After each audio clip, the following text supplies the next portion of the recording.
Welcome back to my channel part 2 of our SOU trip.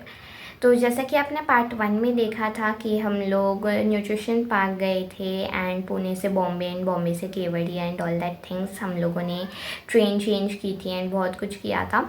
तो अगर आपने वो वाला पार्ट नहीं देखा तो आप जाके देख लेना।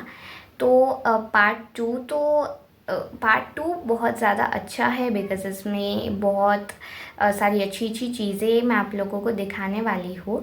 बट द थिंग इज़ कि उस दिन क्या हुआ था कि मैंने अपना माइक पहना हुआ था एंड उसे ऑन रखा था। अब न्यूट्रिशन पार्क में एकदम प्रॉपरली मेरी आवाज़ रिकॉर्ड हुई थी, बट मैं स्टैच्यू में जैसे ही गई मैंने वहाँ पे जो जो कुछ बोला तो वो सब कुछ मेरा रिकॉर्ड ही नहीं हुआ है। अब पता नहीं वो ब्लूटूथ की वजह से हुआ है या फिर वो मेरी जो माइक का बैटरी है चार्जिंग वो ख़त्म हो गया था या क्या था। I seriously don't know that.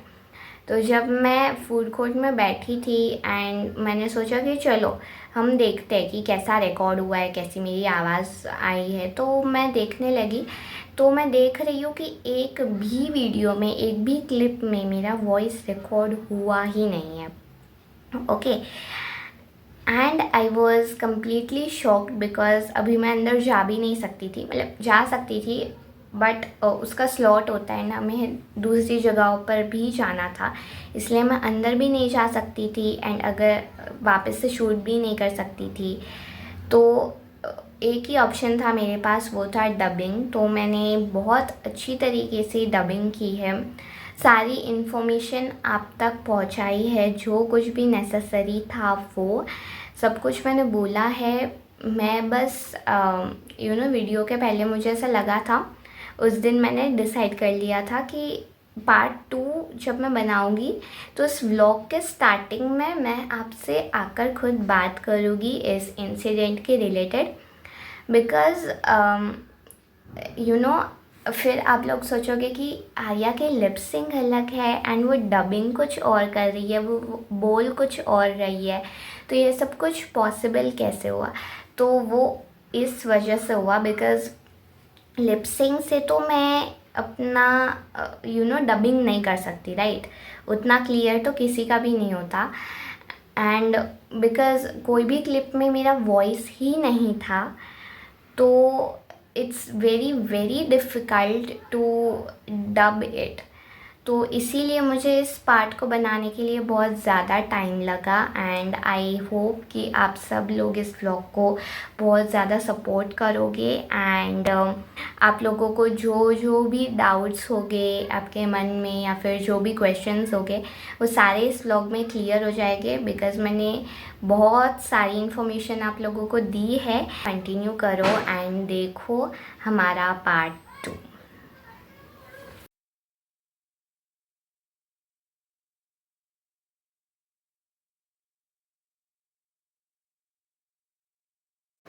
अभी हम लोग बस में बैठ चुके हैं and we all are excited to see the statue and अभी बज चुके हैं 2, तो हम लोग एकदम परफेक्ट टाइम पर निकल चुके हैं।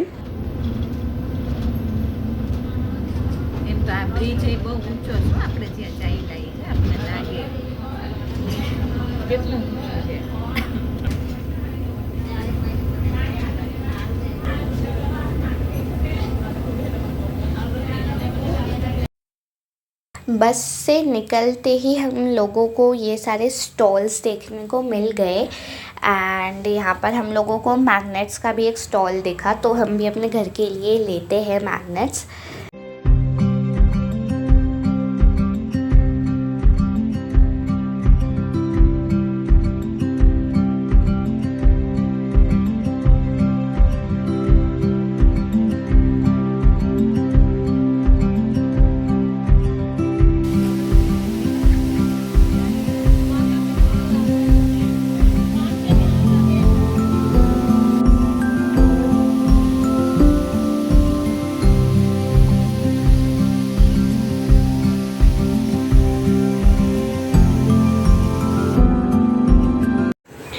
तो जब भी आप लोग टिकट्स एसओयू के बुक करवाते हो ऑनलाइन, तो आप लोगों को स्लॉट्स के ऑप्शन मिल जाते हैं कि कौन सा स्लॉट आप प्रेफर करोगे। तो हम लोगों ने 2 to 4 का स्लॉट लिया था आफ्टरनून का। तो हम लोग एकदम परफेक्ट टाइम पर पहुँचे थे, बिकॉज़ हमारा वो सुबह का जो न्यूट्रिशन पार्क था एंड ऑल दैट, वो भी एकदम टाइम पर हमारा कवर अप हो गया था। इसीलिए अभी हम लोग ऊपर जाएंगे।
अभी हम लोग आ चुके हैं व्यूइंग गैलरी। ऐसा कहा जाता है कि स्टैचू की हाइट 182 मीटर्स है, बिकॉज़ गुजरात की विधानसभा में भी 182 सीट्स है। सरदार पटेल का ये सपना था कि वो नर्मदा नदी पर एक डैम बनाए। स्टैचू की एग्जैक्ट लोकेशन साधु बेट पर है। इसके एक साइड विंध्याचल पर्वतमाला है और दूसरी साइड सतपुरा। इस स्टैचू को ऐसे डिज़ाइन किया गया है कि सरदार पटेल अपने सपने को पूरा होते हुए देखे, यानी कि सरदार सरोवर डैम को देख सके।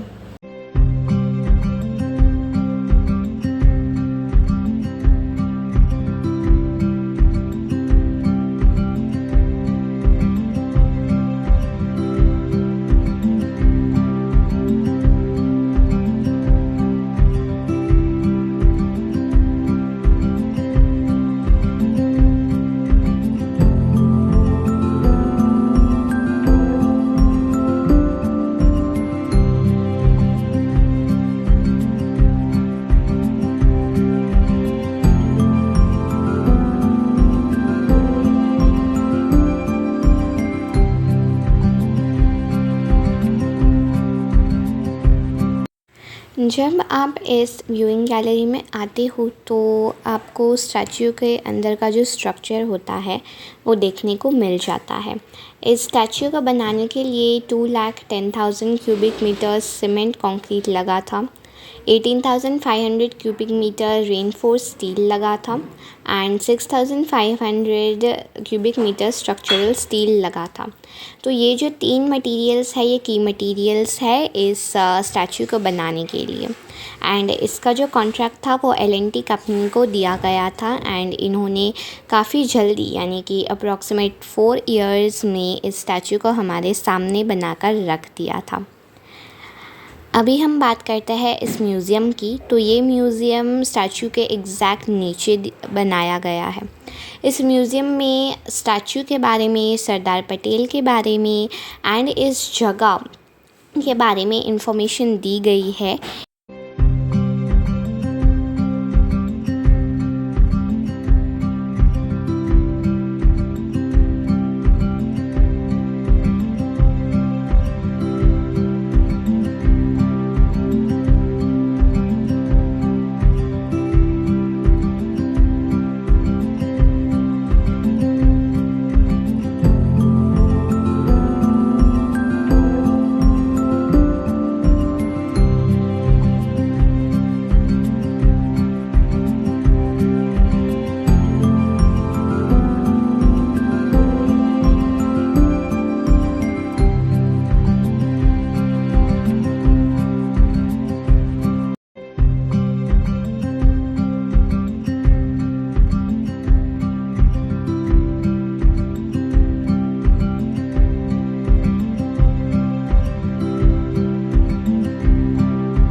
आफ्टर इंडिपेंडेंस इंडिया में 565 प्रिंसली स्टेट्स थे और इन सारे स्टेट्स को एक करने का काम सरदार पटेल ने किया था। उन्होंने इन सारे स्टेट्स को एक किया और अखंड भारत बनाया। ये जो आप देख रहे हो वो उस टाइम के सारे किंग्स थे, जो कि ये सारे प्रिंसली स्टेट्स के किंग थे, और इन लोगों ने चूज़ किया कि हम इंडिया में आएंगे बिकॉज़ उनके पास दो ऑप्शंस थे कि या तो आप पाकिस्तान में जा सकते हो या तो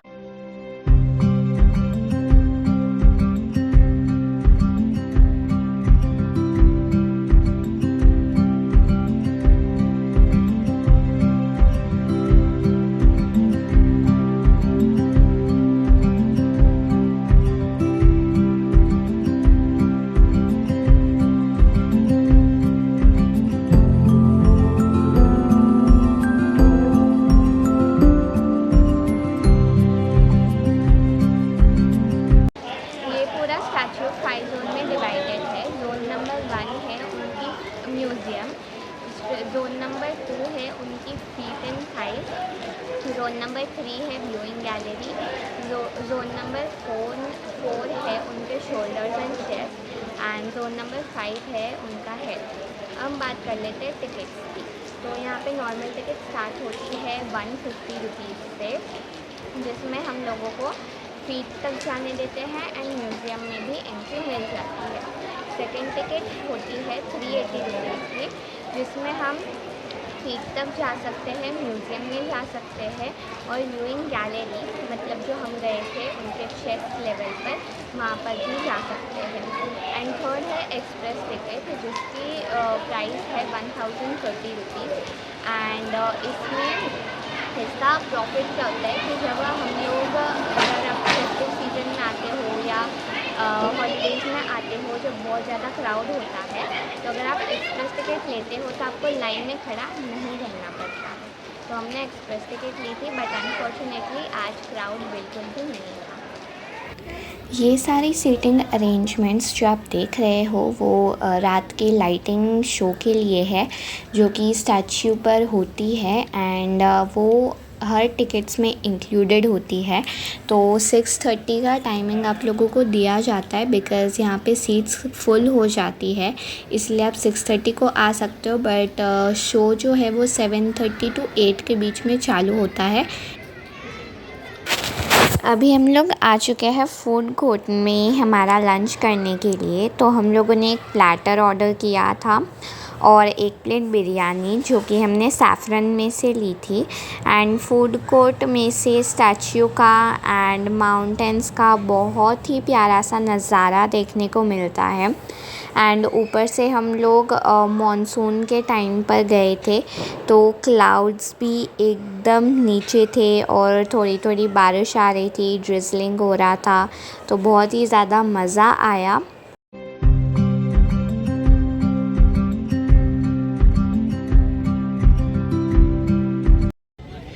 हम लोग अभी प्रोजेक्शन मैपिंग शो देखने के लिए बैठ चुके हैं। वो 7:20 या 7:30 के अराउंड स्टार्ट हो जाएगा, बट अगर आप प्रोजेक्शन मैपिंग अगर आपको देखना है तो 6:30 यहाँ पर आ जाओ, बिकॉज़ सीट्स ना फुल होने लगती है या फिर नहीं मिलती।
ग्लो गार्डन के लिए, ग्लो गार्डन से हमें डैम दिखने वाला है एंड 8:30 को डैम के ऊपर भी लेज़र शो होता है।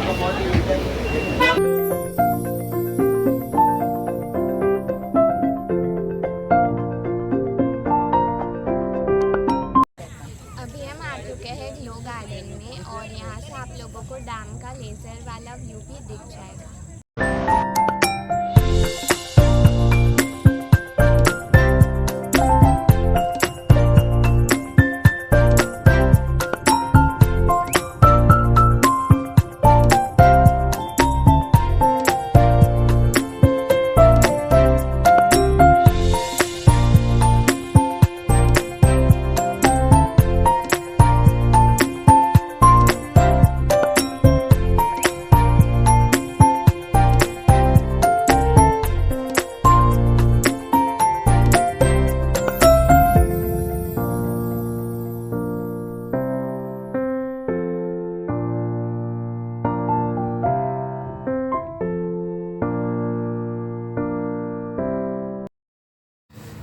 ये जो आप लाइटिंग शो देख रहे हो वो तो आप लोगों को ग्लो गार्डन से मैं दिखा रही हूँ, पर अगर आप लोगों को डैम व्यू पॉइंट पर जाना है तो आप लोग ग्लो गार्डन के पार्किंग से निकल कर सामने जो बस स्टॉप दिखेगा उसके आगे जब आप जाओगे तो आप लोगों को डैम व्यू पॉइंट देखने को मिल जाएगा।